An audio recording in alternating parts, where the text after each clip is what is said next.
अस्सलामुअलैकुम नाज़रीन, आप देख रहे हैं ट्रांसमिशन दिफाए पाकिस्तान में बोल और मैं हूं आपके साथ सहरिश जुहेब। जब तक न जले दीप शहीदों के लहू से, कहते हैं कि जन्नत में चिरागा नहीं होता। ये जो लहू शहीद इस वतन को देते हैं, उसके बाद ही जन्नत में चिरागा होता है, वतन में चिरागा होता है, चेहरों पर मुस्कुराहटें आती हैं, मुल्क एक अमन का गहवारा होता है, क्योंकि उन्होंने अपनी जानों के नजराने इस मुल्क के दिफा में पेश किए होते हैं। आज का दिन जो कि यौम दिफाए शहदा का दिन भी है, यौम दिफाए पाकिस्तान का दिन है, इस ख़ास दिन के मौके पर तारीख़ को हम याद करेंगे। इसके साथ साथ उन तमाम शहदा को, गाजियों को, उनसे जुड़े तमाम रिश्तों को हम सलाम पेश करेंगे। और इस सारी सूरत हाल में हम देखेंगे तारीख़ के कुछ बाब जो कि हम उल्टाएंगे और उनकी यादों को हम ताज़ा करेंगे और कोशिश करेंगे उनकी फ़ैमिली से भी बात करें। नाज़रीन, ये मुल्क जो कि आज एक अमन का गहवारा है, इसके लिए हमारे शहदा ने अपनी जानों के नजराने पेश किए हैं। दुश्मन ने साजिश की थी, बहादुर लाल शास्त्री का ये ख्वाब था, ये सपना था उसका कि वो लाहौर की सड़कों पर उसको तोपों की सलामी दी जाएगी और वो जिम खाना में चाय पिएगा, लेकिन ये हकीकत कभी नहीं हो सकता था। उनको उसकी साजिश को दुश्मन की वहीं पर नाकाम बनाया गया और जिस तरीके से डट कर मुकाबला किया गया, ना सिर्फ हमारी पाक फ़ौज ने बल्कि इस कौम के एक एक फ़र्द ने जिस ढिठाई के साथ डट कर मुकाबला किया, वो सभी को याद है। तारीख़ के अगर हम बाब और आँख खोलें तो हमें पता चलता है जिस तरह हमारे सिंगर्स आगे आए, मैडम नूर जहाँ ने जिस तरह से उस वक्त नगमे गाए जो कि उसी वक्त लिखे जाते थे ताज़ा और रेडियो पाकिस्तान पर जाकर वो उनको गाती थीं, और वो जज्बा जो कौम के दिलों में पैदा होता था वो सभी उससे वाकिफ़ हैं। आज भी जब हम वो नगमे सुनते हैं तो एक अलग सा जज्बा होता है जो कि हमारे अंदर पैदा होता है, और मैं उनको अल्फाज में बयान नहीं कर सकती क्योंकि एक ऐसा जज्बा है जो कि बयान नहीं किया जा सकता। दिल ये चाहता है कि इस वतन के दिफा के लिए हम कुछ भी कर जाएंगे, और ये जो मुल्क है इसमें हम अमन के साथ, खुशी के साथ अपनी ज़िंदगी बसर करेंगे। हमारा फ़ख्र है ये मुल्क। इसी सारी सूरत हाल पर बात करने के लिए हमारे मेहमान भी हमें ज्वाइन कर चुके हैं। इस वक्त PF ऑफिसर्स हमारे साथ मौजूद हैं। फ़्लाइट लेफ्टिनेंट अमार ने हमें ज्वाइन किया स्टूडियोज़ में, इसके साथ स्क्वाड्रन लीडर नुमैन हमारे साथ हैं, और ब्रिगेडियर रिटायर्ड हारिस नवाज साहब भी हमारे साथ मौजूद हैं।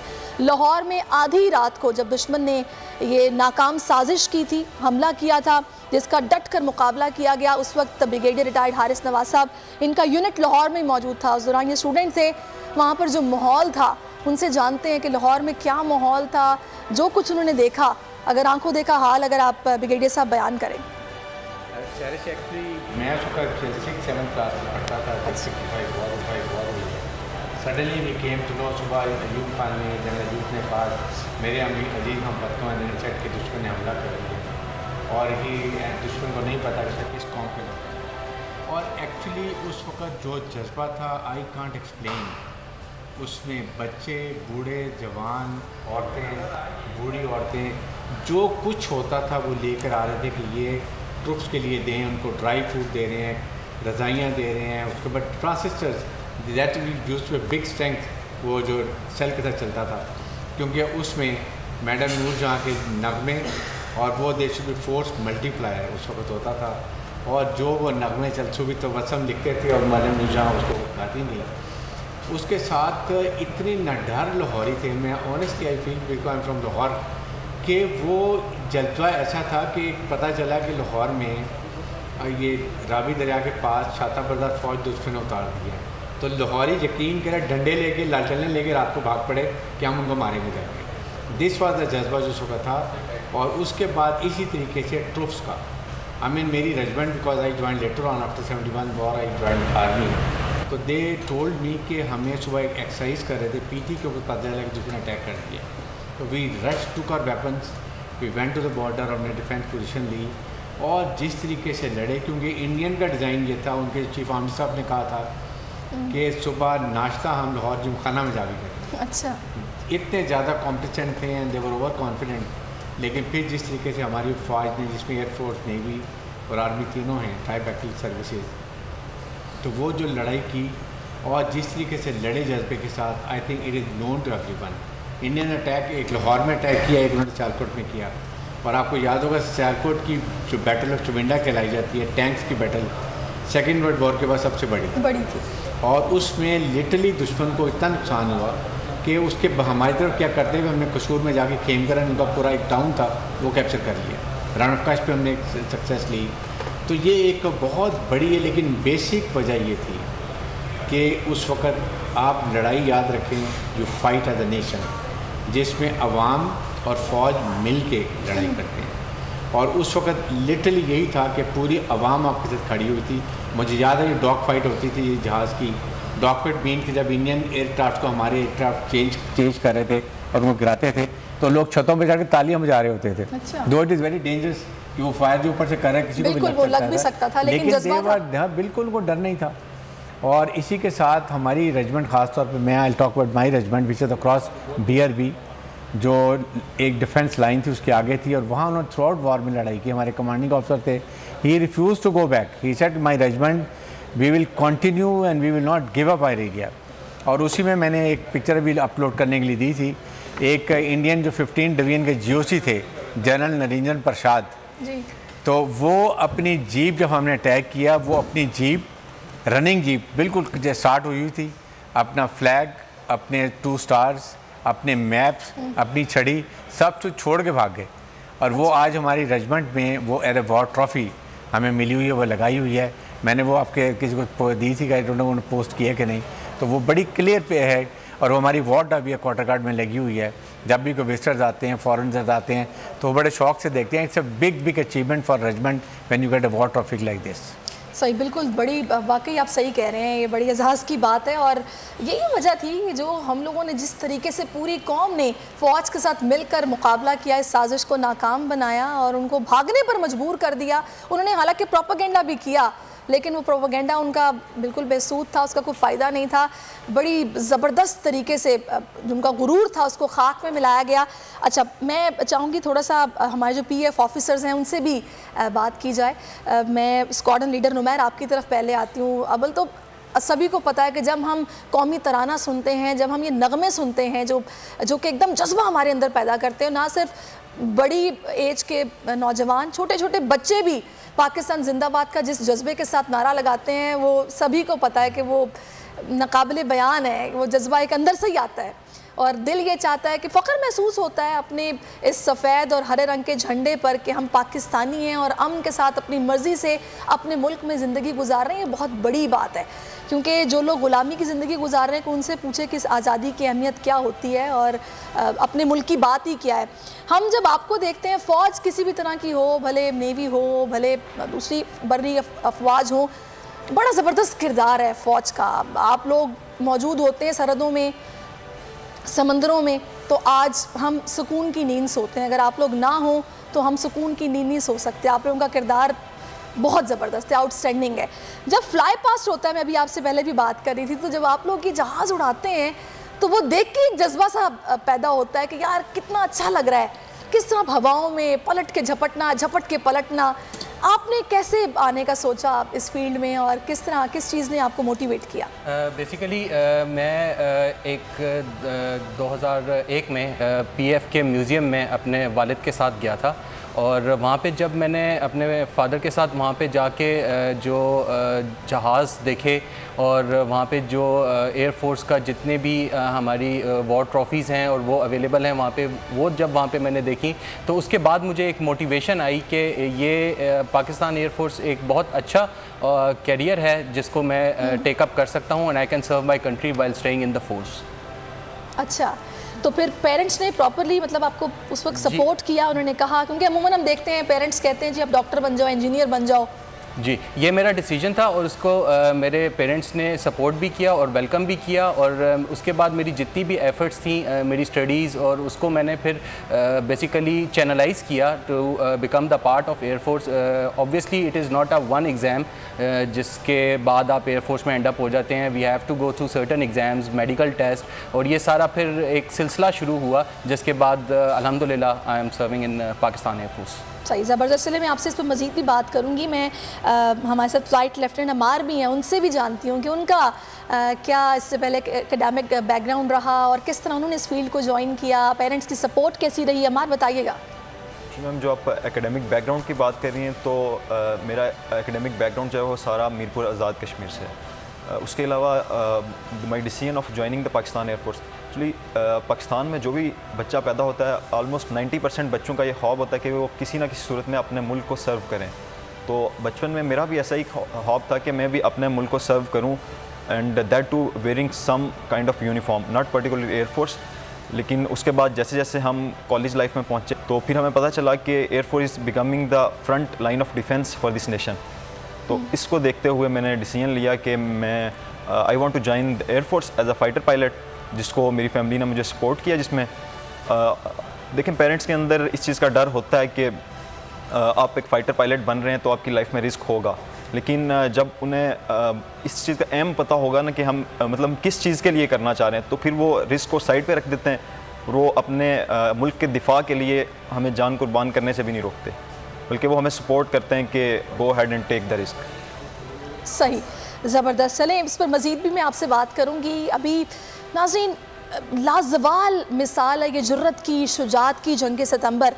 जिस तरीके से वहाँ पर हमने के एक कब्रिस्तान बनाया गया था टैंकों का भारती, और बिल्कुल उनको मालूम नहीं था कि अचानक हमला करेंगे। उन्होंने तो यही सोचा था कि बिल्कुल हम सुबह में जिम खाना में नाश्ता कर रहे होंगे और हमारे जो बहादुर लाल शास्त्री हैं उनको तोपों की सलामी भी दी जाएगी, लेकिन ऐसा कुछ नहीं हुआ। उनको मालूम नहीं था कि हमारी अफवाज हम वक्त तैयार हैं और लड़ने के लिए बिल्कुल वो तैयार बैठे हैं। आप करके तो देखें, वैसे तो फैंटास्टिक टी से उनको मज़ीद भी आइडिया हो गया होगा कि हम अब भी उसी तरह तैयार बैठे हैं, कोई भी इस तरीके से ना तो हम पर हमला कर सकता है और ये तो भूल ही जाए कि वो कामयाब होगा।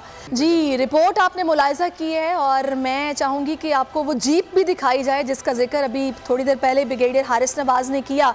ये आप देख सकते हैं। ब्रिगेडियर साहब ज़रा बताइएगा, ये जो फ्लैग छोड़ के भागे थे, हमारी रेजिमेंट ने लाहौर में BRB और क्रॉस अटैक किया था, तो उस वक़्त GOC 15 डिवीज़न का नाम था जनरल निरंजन प्रसाद, और ये उस वक़्त अपनी आगे फ्रंट पे लोगों के साथ थे, अपने ट्रुप्स के साथ थे। जब अटैक किया तो इतनी घबराहट में भागे कि ये अपनी जीप, अपनी स्टार प्लेट लगी हुई, फ्लैग लगा हुआ, इनमें नक्शे सारे इनकी छड़ी सारी छोड़ के भाग गए। वो फिर हमारी यूनिट ने कैप्चर की और ये हमें GHQ की तरफ से वॉर ट्रॉफ़ी मिली हुई है। और जब भी कोई विजिटर हमारे रेजिमेंट में आता है तो वहाँ पर ये as a war trophy quarter guard के आगे लगी हुई है। सही, ये मेरा ख्याल है कि निशानी हो गया, रजिस्टर हो गई है ये चीज़ कि भाई देखें आप किस तरह दुम दबा के यहाँ से भागे थे, ये सभी देख रहे हैं। और तारीख का हिस्सा भी है कि आपको किस तरह शिकस्त का सामना करना पड़ा था और आपका गुरूर खाक में मिल गया था। इस वक्त जनाब हमें कोमोडोर रिटायर्ड अली अब्बास साहब भी ज्वाइन कर चुके हैं पाक नेवी से, और ये करंट डायरेक्टर हैं मैरीटाइम अफेयर्स के। बहुत शुक्रिया सर आपकी आमद का। हम ये देख रहे हैं कि भारत इस तरह की ओछी हरकतें भी करता है कि अंडर द सी अभी कोशिश की जाती है पेश कदमी करने की, और आप लोगों ने उनकी सबमरीन को डिटेक्ट भी किया था। थोड़ा इस हवाले से बताइएगा, ये क्या इन्होंने कोशिश की थी और किस तरह आप लोगों ने डिटेक्ट किया था? जी, अस्सलाम वालेकुम। जी वालेकुम सलाम। सबसे पहले मैं पूरी कौम को यौम दिफा के ऊपर मुबारकबाद पेश करता हूँ, और मैं सल्यूट पेश करता हूँ अपने सिस्टर अफवाज पाकिस्तान आर्मी, पाकिस्तान एयरफोर्स, जिनके बहुत ही नुमायाँ कारनामे हैं 6 सितंबर की जंग में। पाक बहरिया ने भी लाजवाल किस्म की कुर्बानियाँ और ब्रेवरी का मुजाहरा किया जंग सितंबर के दौरान, और उसकी ख़ास बात ये थी कि उस वक़्त पाकिस्तान नेवी के पास एक सबमरीन थी गाज़ी, और जिसने भारतीय बहरिया इंडियन नेवी को बिल्कुल मफलूज करके रख दिया। ये बहुत ही एजाज़ की बात है। और इसके अलावा पाक बहरिया ने एक ऑपरेशन सोमनाथ किया था, जिसमें द्वारका के ऊपर जो उनका रडार स्टेशन और जो शोर इंस्टॉलेशन थी उनको बिल्कुल तबाह कर दिया। तो ये बहुत बड़ी एक अचीवमेंट है। तो उस दौरान उससे लेसन लेके भारतीय बहरिया ने भी अपनी सबमरीन फोर्स कायम की, और अभी जैसे आपने वो वक्तन फ़वक्तन इस तरह की बुज़दिलाना हरकत करते रहते हैं। अभी रिसेंटली पिछले चंद सालों में 2 दफ़ा उन्होंने पाकिस्तान के पानियों में दखल अंदाज़ी करने की कोशिश की, और आपको पता है कि आप दोस्त जो है वो बड़ी मुश्किल से डिटेक्ट की जाती है और छुप के वार करने की कोशिश करती है। तो लेकिन हमारी नेवी जो कि फुली अलर्ट है और हर वक्त चाको चौबंद है, अपने सी फ्रंटियर का दिफा करने के लिए पूरी तरह रेडी रहती है। तो इस मुश्किल मरहला जो कि किसी भी सबमरीन को डिटेक्ट करने का होता है, उसके बावजूद और मैं ख़ास तौर पर ये भी बताना चाहता हूँ कि हमारा जो समंदर है अरेबियन सी और इंडियन ओशन, ये सबसे मुश्किल इलाका है या सबसे मुश्किल समंदर है जहाँ किसी सबमरीन को डिटेक्ट किया जा सके। अच्छा। इसके बावजूद पाक बहरिया के जहाज़ों ने और हमारे एयरक्राफ्ट ने और जो हमारे ASW एंटी सबमरीन वॉरफेयर जितने भी प्लेटफॉर्म हैं और उनके गैजेट हैं, उन्होंने उसका भरपूर बरूएकार फ़ायदा उठाते हुए और अपनी जो प्रोफेशनल पेशा वराना महारत है हमारे ऑफिसर्स और जवानों की, उन्होंने बिल्कुल इंडियन नेवी की सबमरीन को बिल्कुल सरफेस में आने पर मजबूर कर दिया और उनको बिल्कुल अपने टारगेट के ऊपर ले आए। और अगर वो किसी भी सूरत हाल के लिए उनको एग्जीक्यूट भी करना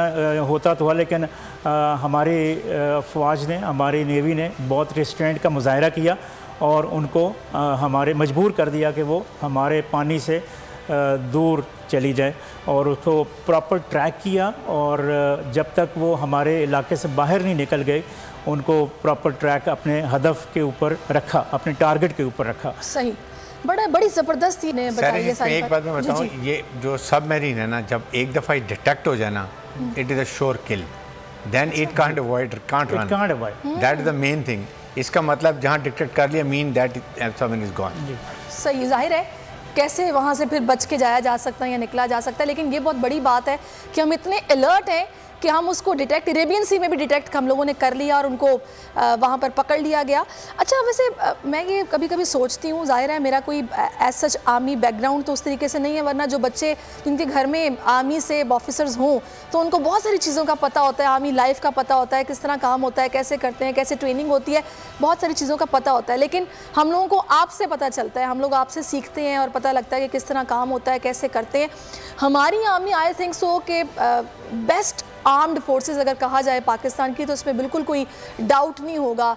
कोई फ्लड आ जाए, कोई जलजला आ जाए, हम वक्त तैयार होते हैं और अचानक हमले का भी भरपूर जवाब देते हैं।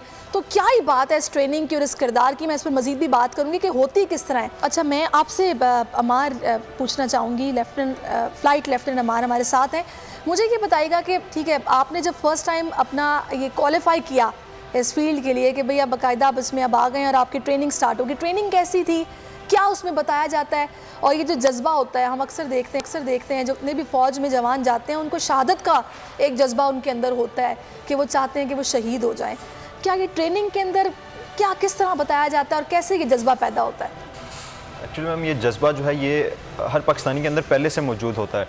ट्रेनिंग में इस जज्बे को मज़ीद पॉलिश किया जाता है, मतलब कि उसको आप एक और नेक्स्ट लेते हैं ड्यूरिंग योर ट्रेनिंग।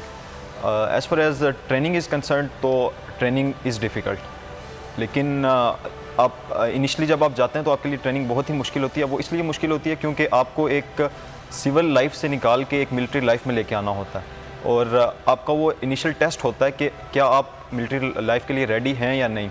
अगर आप ट्रेनिंग के जो 3-4 ईयर्स हैं, अगर वो आप अच्छी तरीके से गुजारते हैं और पास आउट हो जाते हैं, तो फिर ये किस्म की आपकी कंफर्मेशन होती है कि अब आप मिलिट्री लाइफ के लिए फ़िट हैं और अब आप जो भी चैलेंजेस आएंगे उनको फेस कर सकते हैं।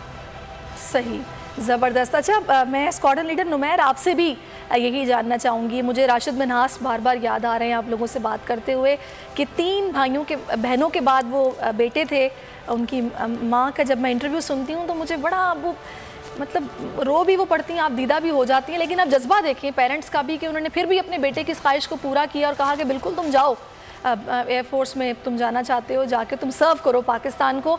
और हमारे जो मुल्क के वालिदैन हैं, हैरत होती है कि जब एक बेटा शहीद भी हो जाता है वो दूसरे बेटे को भी भेजने पर तैयार होते हैं कि भाई कौम को सर्व करेगा, मुल्क को सर्व करेगा, इससे अच्छी बात क्या हो सकती है। इसी जज्बे पे मैं आ जाऊँगी कि आप भी थोड़ी रोशनी डालिए। जी बिल्कुल, जब मैंने ख़ास तौर से एयरफोर्स को ज्वाइन किया तो उस वक्त जज्बा हुब्बुल वतनी जो था वो तो हमारे अंदर पहले से ही मौजूद था, लेकिन इस जज्बे को तक़वियत तब मिलती है जब आप एयरफोर्स एकेडमी में या एक सर्विस में पर्टिकुलरली एंटर होते हैं और उसके बाद आप रूटीन में आते हैं और फिर आप अपनी हिस्ट्री को पढ़ते हैं कि आपकी जिस फोर्स को आपने ज्वाइन किया है उसकी क्या हिस्ट्री है, और वो मतलब आपसे पहले आपके जो सीनियर्स होते हैं वो उसमें क्या क्या परफॉर्म कर चुके हुए हैं। तो उस परफॉर्मेंस को जो है वो फर्दर उसको कैरी आउट करने के लिए और उसको कंटिन्यू रखने के लिए तो हमें जो है वो ऑब्वियसली मेहनत ज़्यादा करनी होती है, और हम मेहनत करते भी हैं, और ये जज्बा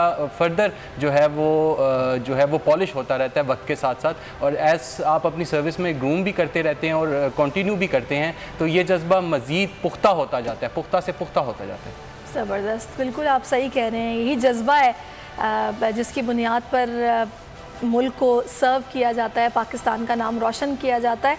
अच्छा, मैं ब्रिगेडियर साहब आपसे ये जानना चाहूँगी, यकीनी तौर पर आपकी मुलाकात रही होगी शहदा की फैमिलीज़ से, जिक्र भी करते होंगे अपने बच्चों के हवाले से जो शहीद हो चुके हैं, बात भी होती होगी।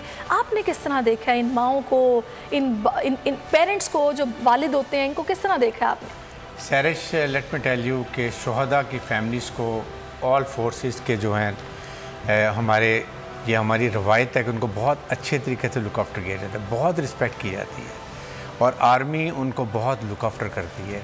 Every year we have a शहदास डे, उसमें तमाम फैमिलीज़ को और उनके लवाकीन को साथ जो बच्चे होते हैं उनको बुलाया जाता है, बहुत इज़्ज़त दी जाती है, और वो जो कुछ ट्रुप्स हैं हमारे जो गरीब हैं उनको प्रॉपर एजुकेशन का बंदोबस्त भी उनका किया जाता है, पढ़ाया जाता है उनको सबको, ये भी क्लियर है।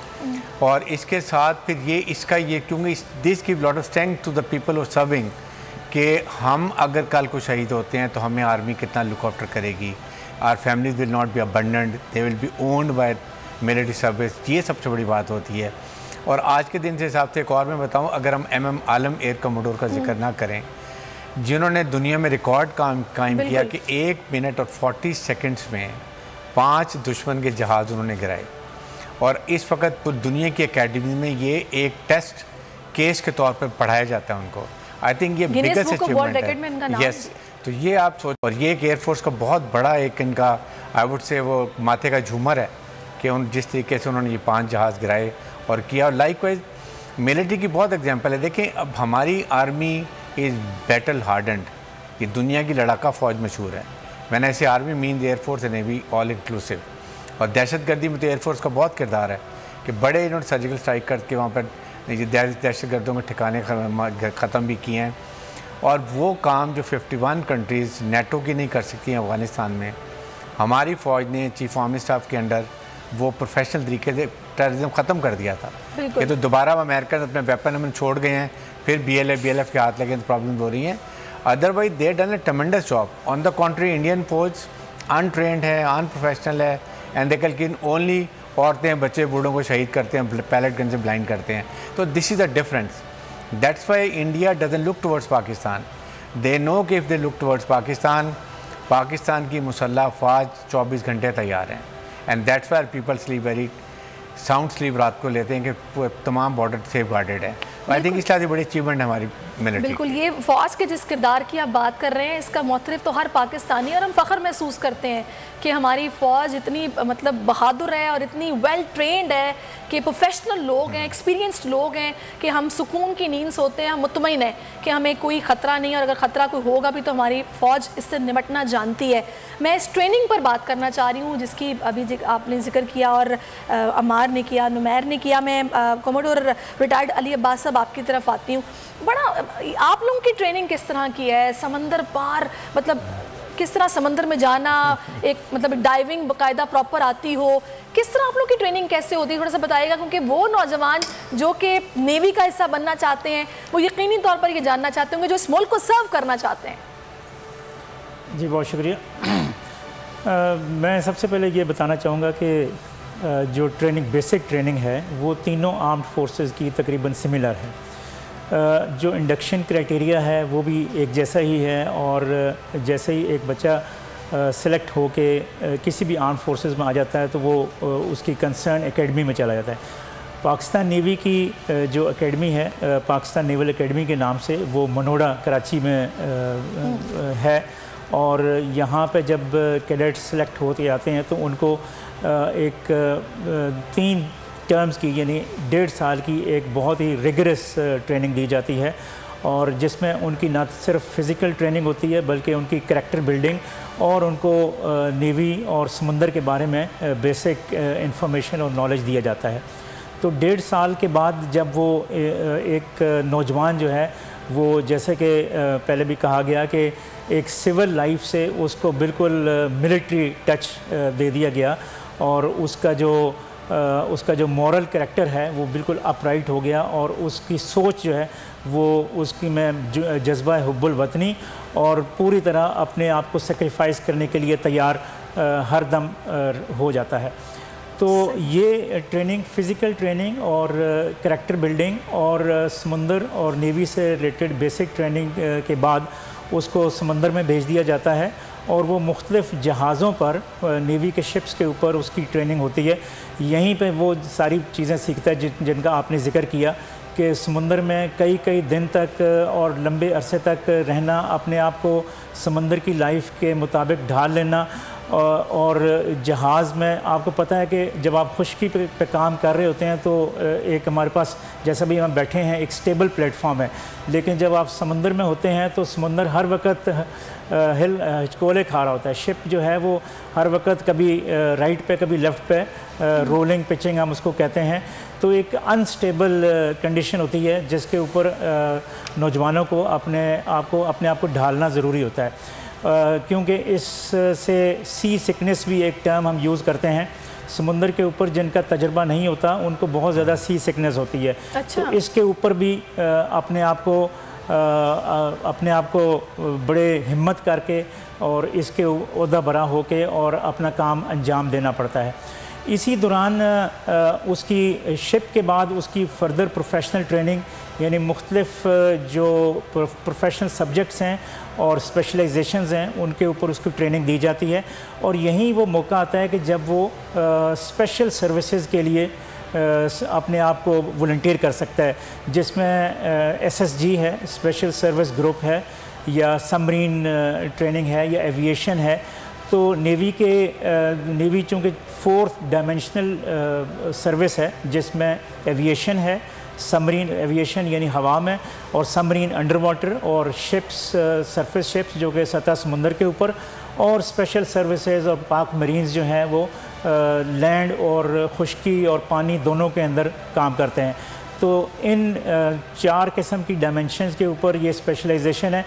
जो नौजवान जिस तरह के उनके अप्रोच हो या जिस तरह की उनकी ख्वाहिश हो, वो अपनी स्पेशलाइजेशन चूज़ कर लेते हैं, और उसके ऊपर उनकी मज़ीद ट्रेनिंग की जाती है, उनको पॉलिश किया जाता है। ज़बरदस्त। और ये टफ़ लग रहा है मुझे, इतना आसान ये नहीं होगा। अच्छा, मैं ब्रिगेडियर साहब आपकी तरफ आती हूँ। मुझे याद है जब ये 1965 की जंग थी तो मैडम नूरजहां का वो नगमा, ए पुत्र हटा ते नहीं बिक दे तो लबदी फिरे बाज़ार कुड़े, ये बड़ा उस वक्त मशहूर हुआ था, और एक जज्बा पैदा होता था ये सुन के, और आंखों में आंसू भी आ जाते थे। फिर ए राह हक़ के शहीदों, वतन की हवाएं तुम्हें सलाम कहती हैं, ये भी अल्फाज थे। मतलब क्या बात थी, और मतलब कायदा फ़ौरन लिखे जाना और फ़ौरन उनको गाना और फिर वहाँ तक पहुँचना, ये मैसेज, और कौम को मिलना ये मैसेज रेडियो के ज़रिए। तो जो माहौल उस वक्त था और हुब्बुल वतनी के जज्बे से पाकिस्तानी उस वक्त सरशार था।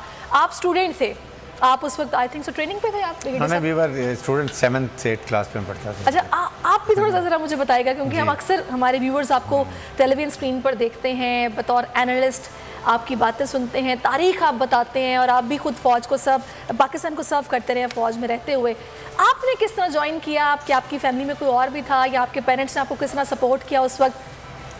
एक्चुअली 1965 वॉर जो थी बेसिकली तो यही वजह थी, तो जिस तरीके से उस वक्त लड़ाई हुई और फ़ौज कितनी मशहूर हुई। और फिर इफ़ यू रिकलेक्ट, मेरे अंकल हैं जनरल हमीद गुल, you must have heard his name, is DGI सही थे। ही वाज बेसिकली जिनको मैंने देख के इंस्पायर हुआ, मैंने फ़ौज को ज्वाइन किया। और उसके बाद he was from armoured corps, I join infantry regiment, and my regiment has a big history, क्योंकि ये पहले भी 98 पंजाब थी जब पूरा सब कॉन्टिनेंट था। ये फर्स्ट वर्ल्ड वॉर में लड़ी है, सेकेंड वर्ल्ड वॉर में लड़ाई की है इसने। उसके बाद फिर पाकिस्तान में आके बिकेम 18 बलूच, और अभी वो बाद में 3 सिंध बन गई जब से सिंध रेजिमेंट बनाई गई हैं। तो इसमें यूनिट्स में यकीन करें कि when we join a unit that is called parent unit and we own always like a home. आप सेकंड लेफ्टिनेंट होंगे जहाँ भी होंगे। मैंने जो भी ये नगमों का जिक्र किया है वो इसलिए किया है कि जब आपने ज्वाइन किया तब 1971 की जंग का माहौल था। तो बाज़ औक़ात ऐसा होता है, हम देखते हैं कुछ माँ बाप बड़े इमोशनल भी होते हैं बच्चों को लेके कि नहीं मैं तुम्हें नहीं, तुम ये ज्वाइन ना करो। अभी वो जंग का माहौल भी था और आपको पेरेंट्स ने बहुत ज़्यादा था, किया। बहुत पेरेंट्स ने actually they were telling me because जब मैं जा रहा था तो बाकायदा इंडियन एयरक्राफ्ट आके स्टफिंग करते थे रेलवे स्टेशन पर और बसों के ऊपर, and I join at that time, तो that was a motivational factor also. लेकिन यंग एज में यकीन करें मलिका नूर जहान के नगमे और उसके बाद ये जितने आपने भी कहे हैं, ए वतन के सजीले जवानों, उसके बाद ये पुत्र हटाने नहीं बिकते, राह शहीदों, इतना फोर्स मल्टीप्लायर था ये जवानों के लिए। हर ट्रेंच के ऊपर एक ट्रांसिस्टर होता था, मैडम नूर जहाँ का नगमा होता था और वो लाड़े होते थे। आप इससे अंदाज़ा लगाएं कि ये कितनी ज़रूरी चीज़ें हैं। और यही पहले भी जब रसूल अकरम के वक़्त में भी ये बहुत होता था कि ये मोटिवेशनल जो चीज़ें थी बहुत ज़रूरी होती थी कि आपके ट्रुप को मोरल को हाई रखते हैं। सेकंड, हमारी फ़ौज में दुनिया की फ़ौज में फ़र्क किया है। अभी जब 27 फरवरी 2019 को इंडियन एयरक्राफ्ट हमने गिराया और डिस्कशन हो रही थी तो वो इंडियन जर्नलिस्ट कह रहा था, मैंने खुद सुना, कहता है सर पाकिस्तान की फ़ौज से हम मुकाबला नहीं कर सकते। उसने मुझे व्हाट आर द रीज़न, कहते हैं जी उनको मौत से डर ही नहीं लगता। वो कहते हैं जी हमें आएंगे तो हम शहीद हो जाएंगे, तो हम इनसे कि हम जिंदा रहना चाहते हैं, ये शहीद होना चाहते हैं। और उनके कई ऐसे फौजी जिनकी वीडियोस भी आई हैं जो खुदकुशी कर लेते हैं या छोड़ के जाना चाहते हैं। कश्मीर में इतने सुसाइड हैं। उसके बाद उनके आप ट्रुप्स को देखें, अपने सीनियर ऑफिसर्स के बारे में, आर्मी के बारे में कैसे बातें करते हैं। उनकी मदर्स कैसे कहती हैं हम फ़ौज में बच्चों को नहीं भेजेंगे कारगिल वॉर के बाद। तो ये जब तक आपके ट्रुप्स को ये पता होना हो कि शहीद होने के बाद हमें हमारी कौम कैसा ख्याल करेगी, हमारी फैमिली को कैसे लुक आफ्टर करेगी। Trust it is very difficult to see in war. जब आप लड़ाई में अटैक कर रहे हैं, आपके साथ आपने 20 साल इकट्ठे गुजारे हुए हैं और वो ऑफिसर शहीद हो रहा है और आप आगे मूव कर रहे हैं, you not looking toward him. तो ये बहुत है। फिर शहीद ज़ख्मियों को रिकवर करना is also very moral boosting effect. ये सबसे ज़्यादा होता है। हाँ, जो शहीद हो जाए उसको तो आप you can leave it, but उसको then to take him back. तो ये चीज़ें हमारी फ़ौज में बहुत ज़्यादा हैं। हमारे ऑफिसर्स तीनों सर्विस में लीड फ्रॉम द फ्रंट, हमारी शहादतें ऑफिसर्स की सबसे ज़्यादा हैं। अभी भी आप कल भी देखें, साउथ वजिस्तान का वाना का officer captain Wali he got शहादत, एक सूबेदार है, फिर एक हवलदार और 2 जवान हैं। तो ये जो शहादतें हो रही हैं, आई विश ये हमारी सुप्रीम सेक्रीफाइसेस हैं हमारे ट्रूप्स के, एंड दे प्रूव कि हम कितने प्रोफेशनल हैं। वो कहते हैं और ये कौम को रियलाइज़ करना चाहिए। बिल्कुल, शहीद की जो मौत है वो कौम की हयात है, शहीद का जो लहू है वो इस कौम की ज़ुकात है। तो यही वजह है कि आज हम सुकून की नींद जो सोते हैं या फिर अपने मुल्क में अपनी मर्ज़ी से ज़िंदगी गुजार रहे हैं। तो ये हमारे बहादुर जवानों की जानों के नजराने हैं जो उन्होंने पेश किए हैं। तो आज हम इस आज़ाद फ़ज़ा में सांस ले रहे हैं और अपने मुल्क में अपनी मर्ज़ी की ज़िंदगी गुजार रहे हैं। मैं ब्रिगेडियर सर आपसे पूछूंगी कि आपकी ट्रेनिंग कितनी टफ़ थी और कि आपको कभी ख्याल तो नहीं आया था कि छोड़ देना चाहिए यार, कि बड़ा टफ़ है, सुबह सुबह उठाते हैं, हमने तो सुना है सुबह सुबह उठाते हैं, चलो भाई निकल जाओ रनिंग के लिए, ट्रेनिंग काफ़ी टफ़ होती है और अक्सर लड़के छोड़ के चले जाते हैं। इतनी ज़रूरी है ट्रेनिंग, और ये रिगिंग जो है इट्स पार्ट ऑफ ट्रेनिंग इसलिए कि they teach you how to obey orders of your seniors. वरना लड़ाई में you will never face a bullet. तो आपको इनग्रेन कर देते हैं, इन्वेस्ट करते हैं कि आप ये सीख लें कि आपने हुक्म मानना है। आपको सुबह उठा लेंगे, आपको बर्फ़ के ऊपर आपको लिटा देंगे। अच्छा। आप यूनिफॉर्म पे ये कोट पहन के डिनर के लिए जा रहे हैं, आपको किचन में क्रॉलिंग शुरू करा देंगे, and then you to obey. तो these are the thing which teach you कि how you are going to और एक्सेप्ट द ऑर्डर्स जो सीनियर्स। तो ये बहुत ज़रूरी चीज़ें हैं और यही मिलिट्री अकेडमी होती हैं। फिर आपको एक्सरसाइज 96 किलोमीटर हम वॉक करते हैं। फर्स्ट हमारी एक ट्रेनिंग होती है जरमूक पाकिस्तान मिलिट्री अकेडमी में, जिसमें रात को आपको सवाए एक जर्सी और माइनस टेम्परेचर में no bedding, nothing short of anything. और सुबह जब आप उठते हैं तो you have to be proper shave when your instructors come. और हम गर्म चाय से अपनी शेव बनाते होते थे, इतना ठंडा पानी होता था। तो life is but you enjoy there. अच्छा, यू लर्न बाद में, तो यू रियली एंजॉय। टफ लगता होगा लेकिन बाद में सोच के आपको अच्छा होता and you all that's what the comradeship. सही, ज़बरदस्त। नहीं, ये बड़ी वाकई बड़ी हार्ड ट्रेनिंग है और आप लोगों को सैल्यूट है कि आप लोगों ने इस ट्रेनिंग मतलब क्वालिफाई किया और उसके बाद आप आगे आए और आपने सर्व किया। फ़ौज की जो कुर्बानियाँ हैं उनकी याद को हम ताज़ा कर रहे हैं और जिस तरीके से सर्व कर रही है हमारी आर्मी वो हम उस पर बात कर रहे हैं। ट्रेनिंग कैसे होती है, किस तरीके से ये लोग पॉलिश्ड होते हैं और किस तरह इस मुल्क को सर्व किया जाता है, वो जज्बा, वो हिम्मत, वो जुनून, इस सभी पर बात हो रही है। और जंग सितंबर की जो तारीख़ है उस पर भी हम रोशनी डाल रहे हैं। यौम दिफा का जिक्र फ़ज़ाइया के शाहीनों की शानदार कारकर्दगी के बगैर बिल्कुल अधूरा है।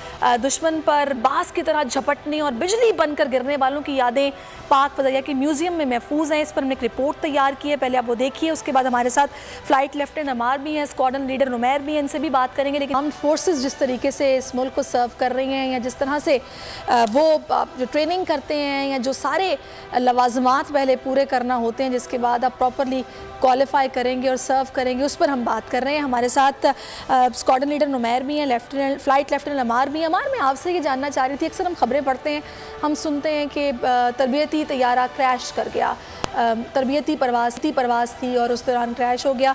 डर तो लगता होगा या फिर ये डर फिर नहीं लगता जब आप एक दफ़ा ज्वाइन कर लेते हैं? इस जगह पे मैं एक चीज़ इजेक्शन की बात करना चाहूँगा कि डर की बात जो है, ये इजेक्शन जो है ना, इजेक्शन के प्रोसीजर्स और ये इमरजेंसी प्रोसीजर्स एक पायलट को ना even before sitting in the aircraft for the first time, उससे पहले ही उसको सिखा दिए जाते हैं। उसको पता होता है कि वो कितना रिस्क ले रहा है, ठीक है। और ये प्रोसीजर उसको पहले से ही पढ़ाए जाते हैं। उसके बाद उसकी एक्सटेंसिव टेस्ट होते हैं। अगर वो क्लियर करता है तो फिर ही वो एक एयरक्राफ्ट में बैठ सकता है। और फिर जब इसके अलावा ये कि मैम, जब बंदा एक फ़ाइटर पायलट बन जाता है तो एक फ़ाइटर पायलट पे ना इस नेशन की काफ़ी सारी एफ़र्ट्स लगती हैं और तकरीबन ऑलमोस्ट 5 to 6 ईयर्स की एफ़र्ट्स होती हैं एयरफोर्स की और इस नेशन की, फिर जाके एक बंदा फ़ाइटर पायलट बनता है। तो मेरे ख्याल से उसके ऊपर जो एफ़र्ट्स लगी हुई होती हैं वो एक फ़ाइटर जेट की प्राइस से कहीं ज़्यादा होती हैं।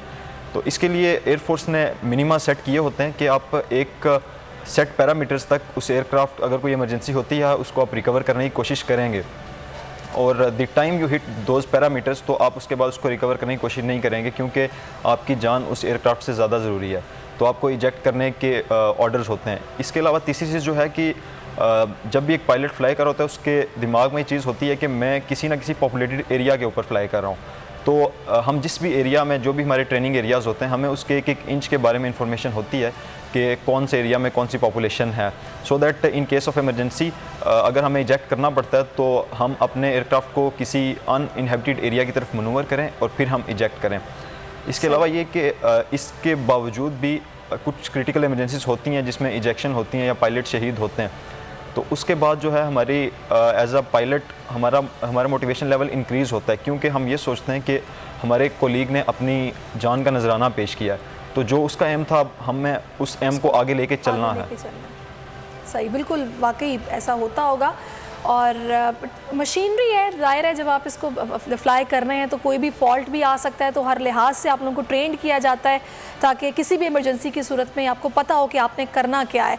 अच्छा, मैं आऊँगी आपकी तरफ, स्क्वाड्रन लीडर नुमैर, आप मुख्तलिफ ब्रांचेज़ हैं मतलब फोर्सेस में भी, जिसमें कि आप लोग अपनी अपनी ब्रांच में सर्व कर रहे हैं उस तरीके से, तो आपकी बतौर स्क्वाड्रन लीडर क्या जिम्मेदारियाँ हैं और क्या वो चार्टर होता है जिसको आपने फॉलो करना होता है?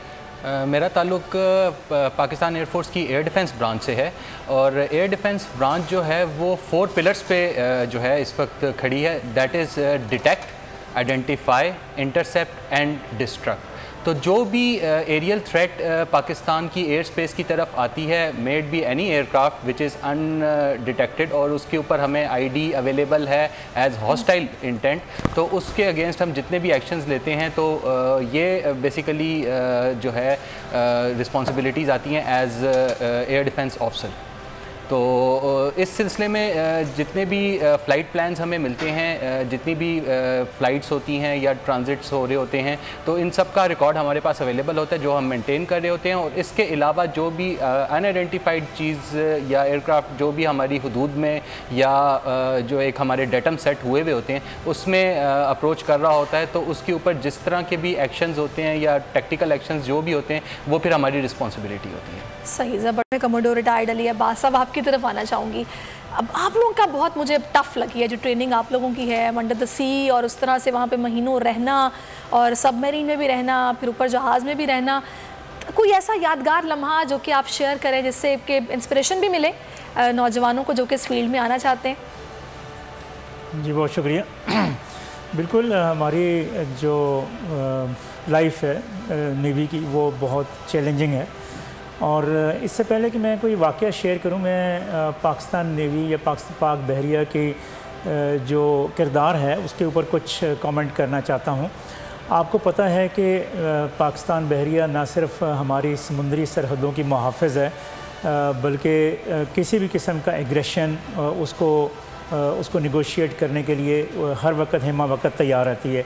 और ये इसका बेहतरीन मुज़ाहरा जंग सितंबर में किया गया 1965 में, और इसके अलावा 1971 की जंग में भी उसका बेहतरीन मुज़ाहरा किया गया।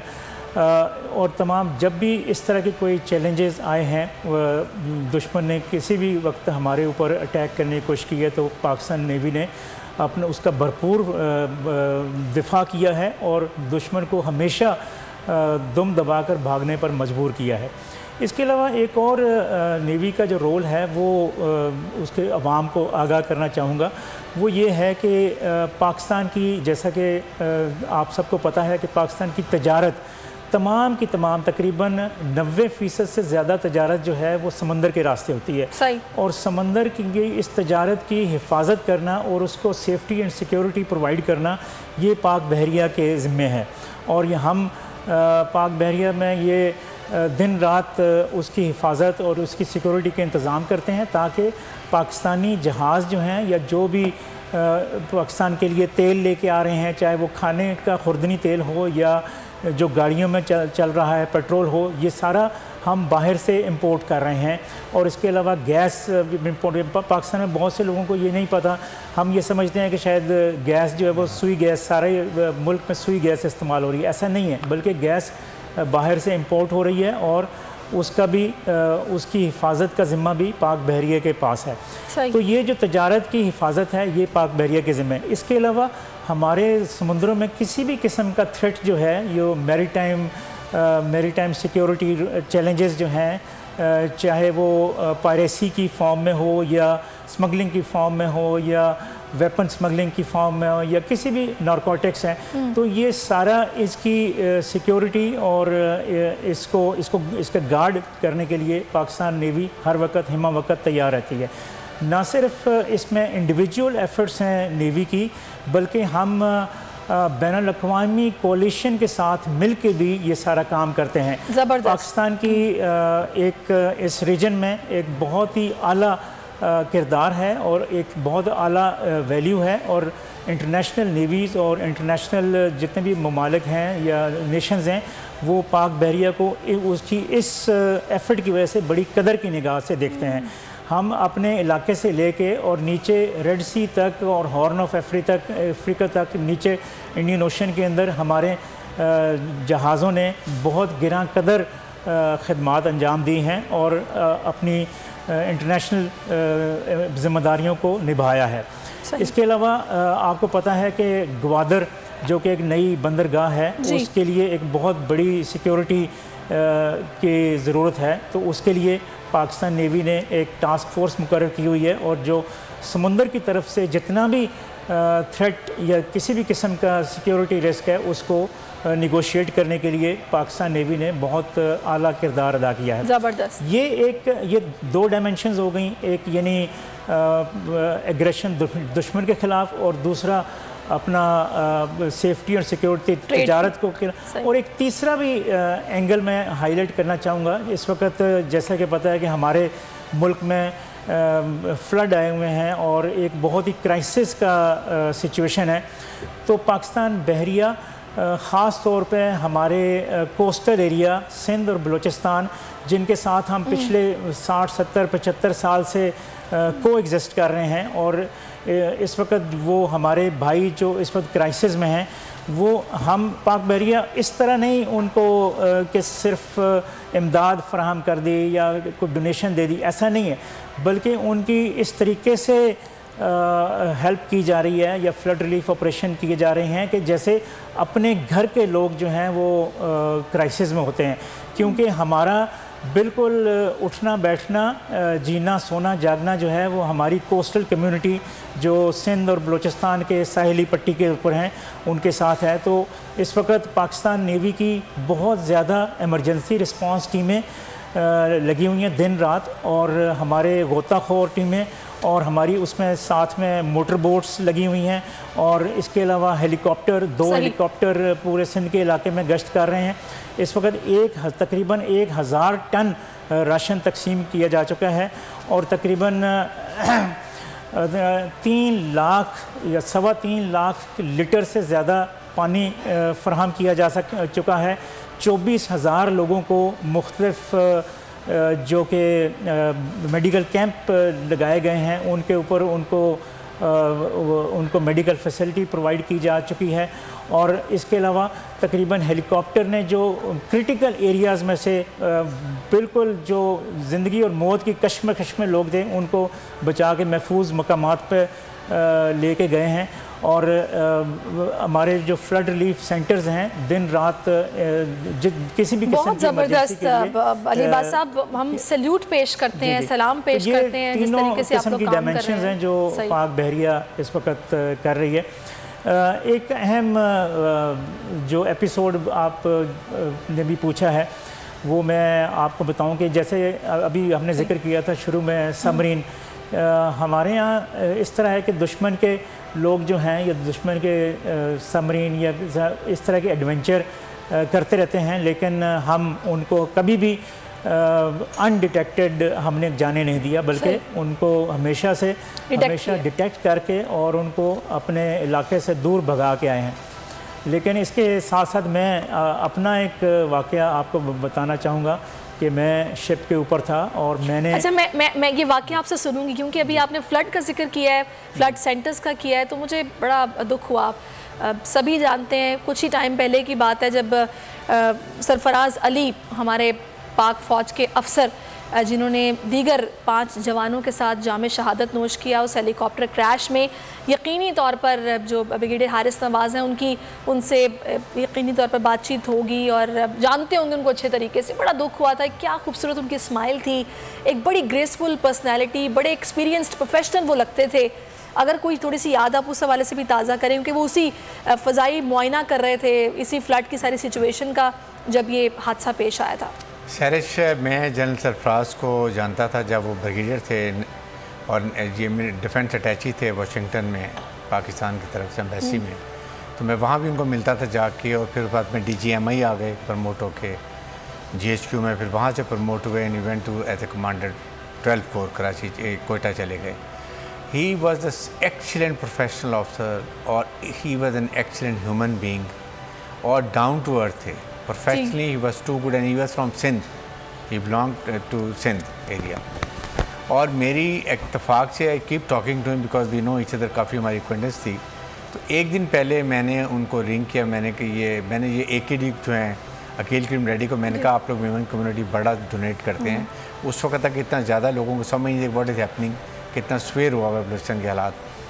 तो उन्होंने कहा नहीं सर बिल्कुल बताएं, हम करते हैं, हम किसको कॉन्टैक्ट करते हैं। Call general Sarfaraz, I told him sir कि ये है सर, ये करना चाह रहे हैं, मुझे पता है कौन कट करें। सर मुझे फ़ौरन के मुझे नंबर दें सर, मैं बात करता हूँ। And then he called me back कि हमारी से कोऑर्डिनेशन हो गई और आप वो अकील करीम रेड्डी हमें काफ़ी राशन वगैरह देंगे। This was last conversation. Next day मुझे शाम को पता चला कि मिलिट्री हेलीकॉप्टर इज़ मिसिंग, और मिलिट्री हेलीकॉप्टर मिसिंग मीन कि समथिंग सीरियसली हैज़ हैपेंड, क्योंकि वो जाहिर है कि कम्युनिकेशन सडन ब्रेक हुआ। या तो अगर कोई एमरजेंसी हो तो फिर पायलट ज़रूर कहता है, बताता है कि there emergency, I am landing somewhere else, या मेरा टेक्निकल फॉल्ट है, हम कहीं उतर गए हैं, वो भी बात नहीं थी। तो there was lot of apprehension, और वही हुआ जिसका डर था कि वो यहाँ बिल्कुल इसके नज़दीक कराची से 15 मिनट्स के फासले पे थे। और जब वो वहाँ से टेक ओवर किया लसबेला से, बिंदर से, तो दरमियान में कहीं उन्होंने रास्ता चेंज किया और क्लाउड से उस पर the pilot could not research के आगे वो छोटा सा माउंटेन टॉप थी, उसको टच होगा और उसके बाद वो गिरा। और ये कंफर्म है कि ये एक्सीडेंट है, बिकॉज आई नो जो इंटेलिजेंस के ऑफिसर गए हैं, they told me they were all in the helicopter belt on and they all are died. तो ये बहुत ही अनफॉर्चुनेट थी और बहुत ही अफसोसनाक है। इससे मैं ये बता रहा हूँ कि देखें हमारे मिलिट्री में all senior officers the lead from the world, even young officers. और वो कभी बलोचिस्तान, कभी आप कोयटा में होते थे, कभी वो लसबेला में हैं, कभी वो किसी एरिया में गए हुए हैं, ही वॉज मूविंग अराउंड। और वो कराची आ रहे थे और फिर नेक्स्ट डे, और उसके साथ डीजी कोस्ट गार्ड भी थे, अगर आपको याद हो, जो अप्रूव जनरल थे। तो ये एक बहुत अनफॉर्चुनेट इंसिडेंट था। और मैं इसलिए कहता हूँ कि इसकी स्पेकुलेशंस करना कि क्या हो गया, कोई कॉन्फ्रेंसी थे, it is really ridiculous. Family के लिए बहुत तकलीफ होती है, बिल्कुल। और पूरी आर्मी के लिए तकलीफ होती है, शोहदा के लिए होती है। इसलिए हमें कभी स्पेकुलेशन नहीं करनी चाहिए। जो मिलिट्री सीनियर कमांड आपको बताते हैं, we should accept it. Sir मैं तो उनके एक कॉमन अगर पर्सन की तरह बात करूं, सोचूं, तो जिस तरह की काविशें हमारी फ़ौज की रही हैं, मतलब हमने देखा है ज़लज़ला जब आया, जिस तरह आर्मी पेश थी, जिस तरह जवान निकले, पहुंचे, लोगों की मदद की। और अभी भी जब ये फ्लड है, हम लोग नहीं जा सकते बलोचिस्तान में, उन इलाकों में हमारी रसाई ही नहीं है, ज़ाहिर सी बात है, ट्रांसपोर्टेशन नहीं है, पुल टूट चुके हैं, सड़कें ख़त्म हो चुकी हैं। तो ये पाक आर्मी ही है जिसके तवस्सुत से हम वहाँ तक पहुँच रहे हैं, या फिर इमदाद उन लोगों तक पहुँचा रहे हैं जो कि इस वक्त मुंतज़िर हैं, परेशान हाल हैं, जिनकी दादरसी के लिए कोई मौजूद नहीं है। तो पाक फ़ौज के किरदार की जितनी तारीफ़ की जाए वो कम है। मैं इस पर मतलब अल्फाज नहीं है। ये जो जवान वहाँ पर मौजूद हैं वो ज़्यादा बेहतर बता सकते हैं कि वो किस तरीके से काम कर रहे हैं और किन किन मुश्किलात का उन्हें सामना करना पड़ा। लेकिन हमारे लिए कि हमारे बच्चों की जानें बच जाएं, हम सुकून की नींद सो जाएं, हमें वहाँ से निकाला जाए, नकल मकानी कराई जाए, हम महफूज रहें, अपनी जान को वो ख़तरे में डालकर हमारे लिए काम कर रहे हैं, तो उनको तो हम सलूट पेश करते हैं, उनके लिए दिन रात दुआएं करते हैं कि अल्लाह ताला उनको ज़िंदा सलामत रखे और इसी तरह वो सर्व करते रहे अपने मुल्क को। मैं आपकी तरफ आऊँगी स्क्वाड्रन लीडर नुमैर, मुझे क्या बताएगा कि आपको क्या चैलेंजिंग लगा है अपनी जॉब में? ये डिफेंस कंट्रोल का बता रहे हैं, रिडार सिस्टम और ये सारा कुछ, इसमें सबसे चैलेंजिंग चीज़ क्या है? इसमें सबसे जो मेन चैलेंज होता है वो ये होता है कि कोई भी अनआइडेंटिफाइड एयरक्राफ्ट जो है वो पाकिस्तानी एयर स्पेस की सॉवरेनिटी को चैलेंज ना करे। कोई भी ऐसी अनडिटेक्टेड चीज़ जो है वो पाकिस्तान की हदूद में ना एंटर हो सके, जो बाद में लेटर ऑन जिस पे हम कोई एक्शन ना ले सकें। तो ये सबसे मतलब रिस्पॉन्सिबिलिटी इसमें जो है वो इट इज़ मैनीफोल्ड्स। मतलब इतनी रिस्पॉन्सिबिलिटी होती है कि even we don't sleep at night and continuously we monitor and see that all the aerial space of Pakistan is well protected round the clock, and we are having a lot of radars from north till south covering all over Pakistan and ensuring the sovereignty of the airspace. ज़बरदस्त। अच्छा, आज चूँकि यौम दिफ़ाए पाकिस्तान है, यौम शोहदाए पाकिस्तान है, तो इस दिन को भरपूर तरीके से मिली जोश व जज्बे के साथ मनाया जा रहा है, तकरीब का इनेकाद किया जा रहा है। तो लाहौर हॉल है जहाँ पर एक तकरीब का इनेकाद किया गया, वहीं पर मौजूद है हमारे नुमाइंदे शौकत अली, उनसे इस तकरीब का अहवाल जानते हैं। जी शौकत। 6 सितंबर के मौके पर टाउन हॉल में रंगारंग तकरीब हुई है, परचम कुशाई की गई है और मिली नगमे बजाए गए हैं और फलक शिकाब नारे लगाए गए हैं, पाक फौज जिंदाबाद। तो हमारे साथ इस वक्त डिप्टी कमिश्नर मोहम्मद अली मौजूद हैं, हम इनसे बात करेंगे कि ये क्या पैगाम दे रहे हैं यौम दिफा के मौके पर। जी बताइएगा। ये 6 सितंबर का दिन आज यौम इस्तिक़लाल हमें हमारे उन शोहदा, उन गाजियों और लाहौर के बहादुर शहरियों की कुर्बानियों की याद दिलाता है, और आज के दिन हम उनको खिराज तहसीन और सलामी अज़मत पेश करते हैं। ये आपने सुना कि डिप्टी कमिश्नर मोहम्मद अली का कहना है कि 6 सितंबर का दिन है, हमें याद दिलाता है कि किस तरह पाक फ़ौज के जवानों ने मुल्क की हिफाजत की, और आज भी हमारे में वही जज्बा है। अगर जो हमारे मुल्क की तरफ किसी ने भी मैली आँख की तरफ देखा तो इसके दिफा के लिए अपनी जानों का नजराना पेश करने से भी जी बहुत शुक्रिया शौकत अली, आपसे हम जानते रहेंगे, आज दिन भर तकरीबात का जो सिलसिला है वो चलता रहेगा। अच्छा, मैं चाहूँगी ब्रिगेडियर साहब की तरफ आऊँ और उनसे जानूँ सियाचिन की जो वहाँ पर कारगिल की जंग थी, सियाचिन का वाक़या, उसमें आप भी वहाँ पर मौजूद थे, तो मुझे बताइएगा कि क्या वो माहौल था और किस तरह ये सारा कुछ हुआ, थोड़ा एक्सपीरियंस शेयर कीजिए। इसमें सैरिश जो सियाचिन की और 80 ब्रिगेड मैंने असोर सेक्टर में, कारगिल सेक्टर में यूनिट कमांड की है। लाइफ यू कांट इमेजिन कि वहाँ का क्या लाइफ है। Believe me, if you haven't gone it you can't imagine कि मैं I went in September 12 general command करने के लिए, और अक्टूबर में बर्फ़ पड़नी शुरू हो जाती है, और जो हमारे ट्रूप्स जुलाई में पोस्टों पर चढ़ते हैं वो नेक्स्ट ईयर जुलाई में उतरते हैं।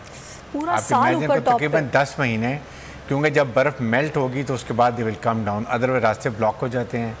और इट्स ऑल स्नो बाउंड। और उसमें ये होता है कि जब ये इनके हम सारे राशन जो होते हैं कैलकुलेट करके पूरे 8 महीने से 9 महीने के राशन पूरी डंपिंग करते हैं इनको वहाँ भिजवा के। और आप हैरान हो गए, यहाँ खारियाँ से जेलम से ये गुजर बिरादरी अपने म्यूल्स लेके जाते हैं, पूरी डंपिंग करते हैं। अच्छा। और उसके बाद ये वापस आते हैं। और उसके बाद वहाँ पर -20 से 30 टेम्परेचर होता है। और उसके बाद सेकंड ये है कि अगर कोई बीमार हो जाए तो उसको हमने लिख के दी होती है दवाई कि ये पेट के दर्द की दवाई है, ये अगर स्टमक ख़राब है, बुखार हो गया तो ये खानी है। इट्स ओनली सोलर पे, अगर मौसम अच्छा हो तो वायरलेस पे बात हो जाती है। खाना भी मखसूस ही होता होगा कि वो खाना बनाते हैं, उनको हम दे देते हैं, लेकिन वह बना सकते हैं, लेकिन बर्फ़ पिघला के हम इनको कैरोसिल ऑयल देते हैं, डंपिंग कराते हैं, वो जलाते हैं, स्टोव जलाते हैं। और दे कांट गेट आउट। अगर उन्होंने बाहर निकलना है तो रोप पकड़ के निकलते हैं, because otherwise they will slip down. इसके साथ फिर मूवमेंट हमारी जो होती है ना, डे टाइम नहीं होती है, रात को मूवमेंट होती है।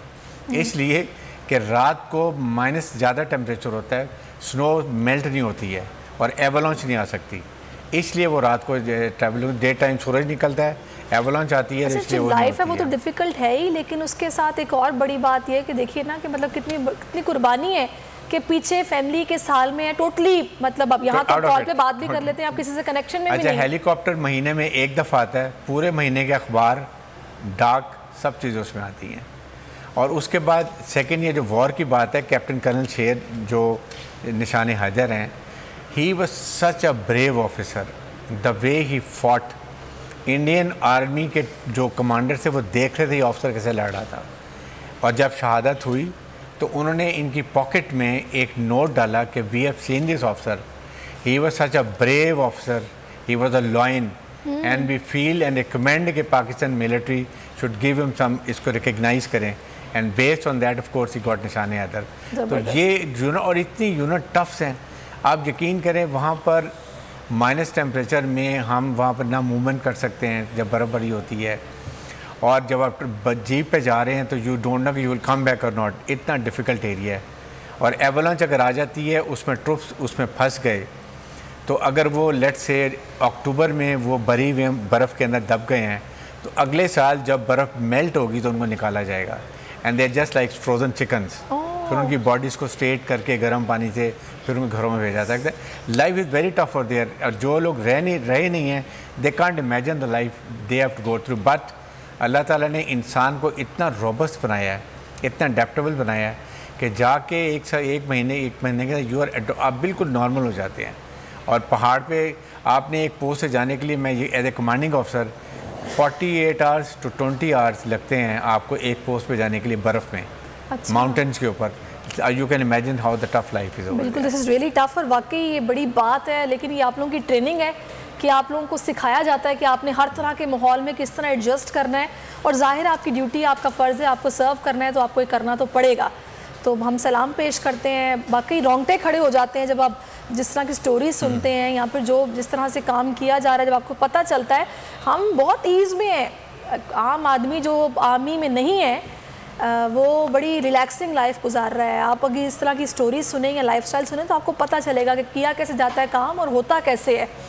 खैर, मैं आगे बढ़ती हूँ, आपकी तरफ आऊँगी। फ़्लाइट लेफ्टिनेंट अमार, मैं अभी पहले भी जिक्र कर रही थी, यौम फ़ज़ाइया होता है आई थिंक 7 सितंबर।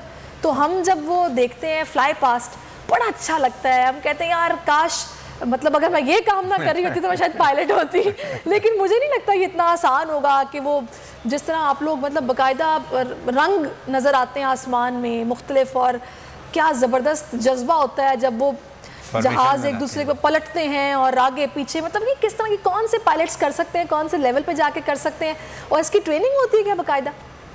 इसकी एक्चुअली स्पेसिफिकली ट्रेनिंग होती है। और जो भी एयर फोर्सेस हैं थ्रू आउट द वर्ल्ड, उनमें स्पेसिफिक स्क्वाड्रंस और स्पेसिफिक सिलेक्टेड पायलट्स होते हैं जो कि ये एरोबैटिक्स और ये फ्लाई पास कर रहे होते हैं। लेकिन in Pakistan air force, due to the training standards, all the squadron pilots are equally capable of performing these aerobatics and fly past.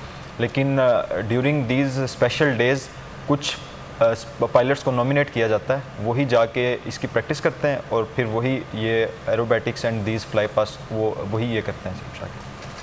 सही। अच्छा, तो मुझे ये बताइएगा कि ये इसको मतलब सिखाया प्रॉपर जाता है, कुछ कितने टाइम फ्रेम की इसकी ट्रेनिंग होती है, मतलब ये होता कैसे है, मतलब इसमें क्या बताया जाता है? एक्चुअली इसको सिखाया ऐसे जाता है कि ये आप जो नॉर्मल आपकी ट्रेनिंग होती है उसमें ये हो रहा होता है। आपके नॉर्मल फाइटर स्क्वाड्रंस में जो भी आप डेली फ्लाइंग कर रहे होते हैं उसमें आप ये भी साथ साथ कर रहे होते हैं। इसका ये नहीं है कि आपने कुछ स्पेशल जाके कोर्स करना होता है। तो आप ये आपकी नॉर्मल रूटीन है कि हम नॉर्मल फ्लाइंग में भी ऐसे कर रहे होते हैं। सही, ज़बरदस्त, ठीक है। अच्छा, मैं बिल्कुल, क्योंकि क्लोजिंग रिमार्क्स सब चाहिए, तो मैं अली अब्बास साहब आपकी तरफ आऊँगी। वो नौजवान जो कि नेवी को ज्वाइन करना चाहते हैं, आप उन्हें क्या मैसेज देंगे? नेवी एक बहुत चैलेंजिंग, एक बहुत ही एडवेंचरस और चैलेंजिंग लाइफ है। नेवी के बारे में ये भी कहा जाता है कि join navy and see the world. And उसके अलावा एक चीज़ कही जाती है कि it's a way of life, it's an adventure, it's not just a job, it's an adventure and it's a challenge. जो नौजवान उस चैलेंज को कबूल करना चाहते हैं और अपने आप को खुशकी की आसान लाइफ से समुंदर की मुश्किल लाइफ में ढालना चाहते हैं और उनके अंदर वो जज्बा है, ना सिर्फ ये जज्बा चैलेंजेस रिसीव करने का, चैलेंजेस को फेस करने का, बल्कि हुब्बुल वतनी का जज्बा भी है, तो उनके लिए मेरी ये ख्वाहिश है और उनके लिए ये इन्विटेशन है कि वो ज़रूर पाकिस्तान नेवी के अंदर अपनी खिदमात अंजाम दें और they will find Pakistan navy as a very challenging and a great service, और जिसमें पाकिस्तान की खिदमत करना और हुब्बुल वतनी का भरपूर मौका मिलेंगे। बिल्कुल, बहुत शुक्रिया आपका। मैं आप सभी का शुक्रिया अदा करूंगी। फ्लाइट लेफ्टिनेंट नमाज, squadron leader Numair, brigadier retired Haris Nawaz साहब, कमोडोर रिटायर्ड अली अब्बास साहब, आप चारों शुक्रिया, आप मेरे साथ मौजूद रहे और आपने बड़े ज़बरदस्त तरीके से सारी ट्रेनिंग के हवाले से बताया, जो एक्सपीरियंस आप लोगों का रहा है, जिस तरीके से आप सर्व कर रहे हैं, बहुत अच्छा लगा है मुझे सुन के। और मैं यही कहूँगी आखिर में कि हमारी माओं ने जितने भी फ़ौज में जवान हैं, जो बच्चे पैदा किए हैं, जो बेटे पैदा किए हैं, ये शेर हैं, इनका मुकाबला करना आसान नहीं है। और इनकी रिस्पेक्ट कीजिए, इनको इज़्ज़त दीजिए, इनसे प्यार कीजिए। यही वजह है कि आज आप सुकून की नींद सोते हैं कि वो समंदर में आपके लिए अपनी ड्यूटी सर अंजाम दे रहे हैं, कुछ फ़ज़ाओं में अंजाम दे रहे हैं, कुछ ज़मीन पर जहाँ कोई आफत आ जाए, कोई परेशानी आ जाए, फ्लड आ जाए, ज़लज़ला आ जाए, हम अदम पेश हैं, हम वक्त पेश हैं और आपके लिए काम कर रहे हैं। तो लिहाजा इनकी इज़्ज़त कीजिए, इनसे प्यार कीजिए। और मैं अपने तमाम जो शोहदा हैं, जो गाजी हैं, उनसे जुड़े उनके तमाम ख़ानदानों को, उनकी फैमिलीज़ को सलाम पेश करती हूँ, सैल्यूट करती हूँ। पाकिस्तान जिंदाबाद, पाक फ़ौज पाइंदाबाद। मुझे इजाज़त दीजिए, अपना बहुत ख्याल रखिए, अल्लाह हाफ़िज़। सबसे ज़्यादा व्यूज़, सबसे ज़्यादा रील्स और सबसे ज़्यादा रेटिंग के साथ बोल अब भी नंबर 1 पोजीशन पर बरकरार। सब्सक्राइब करें और बेल दबाएं ताकि कोई खबर रह न जाए।